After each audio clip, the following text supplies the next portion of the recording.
জীবন যৌতুক নিবে না, ঠিক আছে নিবা? অবশ্যই নিব না। ও আচ্ছা, নিবা না, যৌতুক দিবই না। ঠিক আছে। ধরেন একটা এসি দিল, হ্যাঁ কার লেগে দিব?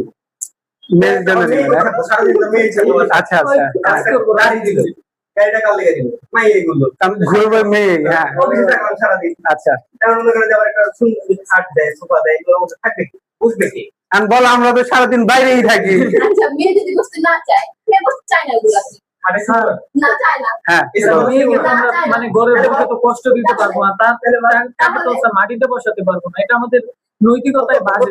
এই জন্য তোমার মনে হয় যে নিয়ে আসা ভালো, জানে ঝামেলা না লাগে। বাইক দিয়ে তাকে ঘোরাবো।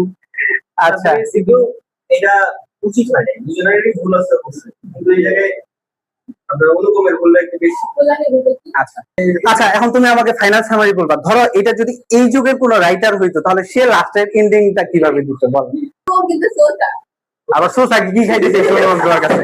সোজা দিয়ে খানা খাইতেছিল, ওর দিকে তাকাইছিল, একটা তাকাইছে দেখে সোসা, হ্যাঁ ওইভাবে লেখা, এক নজরে তাকাইছিল, কারো উপর খাওয়া যাচ্ছে। এবং ওইটা অর্ধেকটা ছিল না, এটার কোনো ভুল আছে? চানাচুরি আছে, বড়দের কথা মানা উচিত। তারপরেও যেখানে বড়রা অন্যায় করতেছে সেক্ষেত্রে নিজেদের পার্সোনাল কিছু ওপিনিয়ন দেওয়া উচিত বা অন্যায়ের বিরুদ্ধে প্রতিবাদ করা উচিত ছিল, ঠিক আছে।